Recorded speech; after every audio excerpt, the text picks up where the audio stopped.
It was a really challenging week for many of us. We saw in Syria the use of chemical warfare against innocent civilians, women and children. Dozens were killed. It was absolutely horrific and shocking for just about everyone.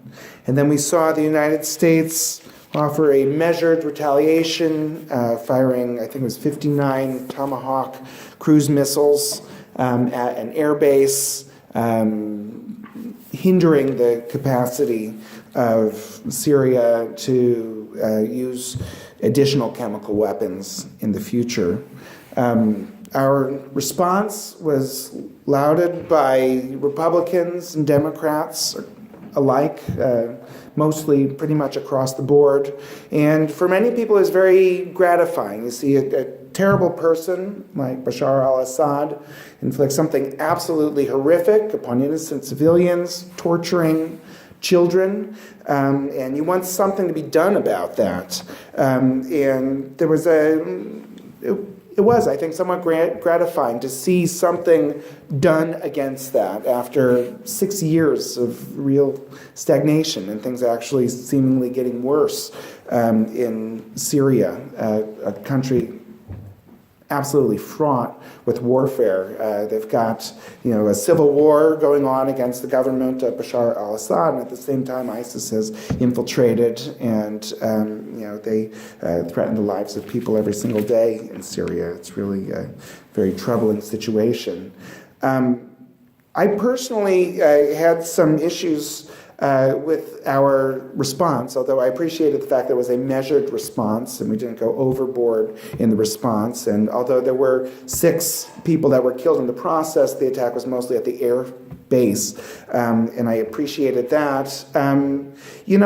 War in the United States, for the most part, is meant to be convened by an act of Congress. And when there was chemical warfare used against innocent civilians under the Obama administration, he went to Congress and he asked Congress to support a United States strike against Bashar al-Assad, and Congress couldn't actually make that happen, even if they had at that time.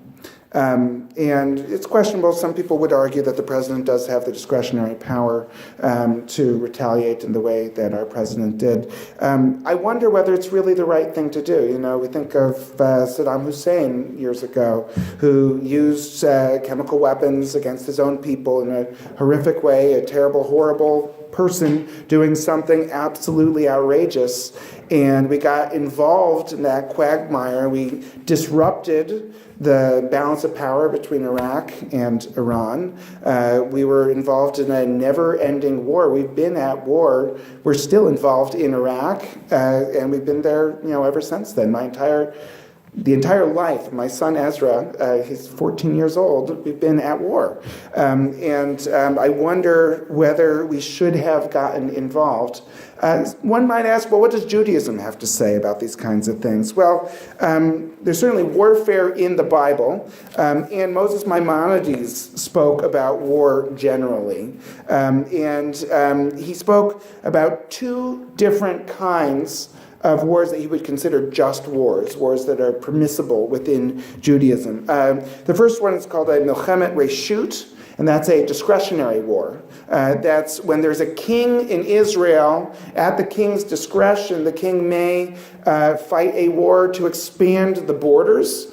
And the king can do things to aggrandize the prestige of the king, and so those are the milchemet reshut discretionary wars, and those are really the only circumstances that a king in Israel can do that. But Moses Maimonides was quick to say that can only happen by a king of Israel in Israel. That's not done by Jews outside of the state of Israel under any other circumstances. We don't have a king in Israel, and so that's no longer applicable in this generation, nor was it in Maimonides' generation, as he argued. The other category is the milchemet mitzvah. There are certain times when we're actually commanded to go to war.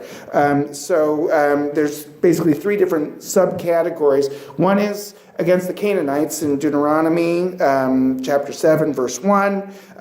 We're commanded to battle the 7 Canaanite nations.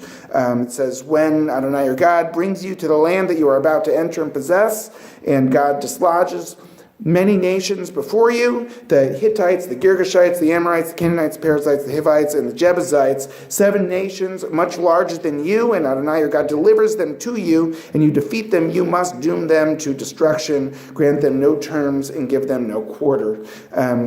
It's a bit harsh considering the fact that, the Canaanites were actually living there, and it sort of looks a little bit like ethnic cleansing. The reality is that the Israelites didn't always fight the Canaanites that were living there. Sometimes they absorbed them into their own people. You read the book of Joshua and you read the book of Judges. In Joshua, it looks like they're constantly battling the Canaanites. In Judges, it looks like they're constantly making peace with them and bringing them into our people. And that was more likely the case. In any event, most Maimonides said none of those 7 Canaanite tribes exist or existed in his generation. They certainly don't exist in our generation, so that's no longer a valid reason to go to war. The second subcategory of the commanded just wars have to do with Amalek.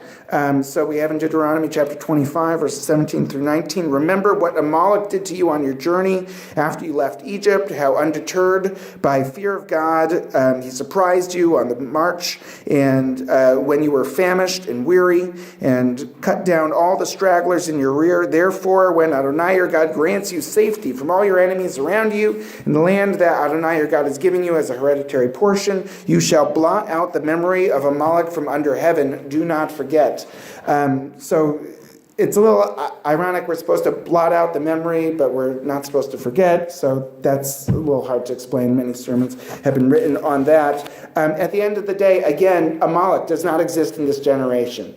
They faded into history. They assimilated.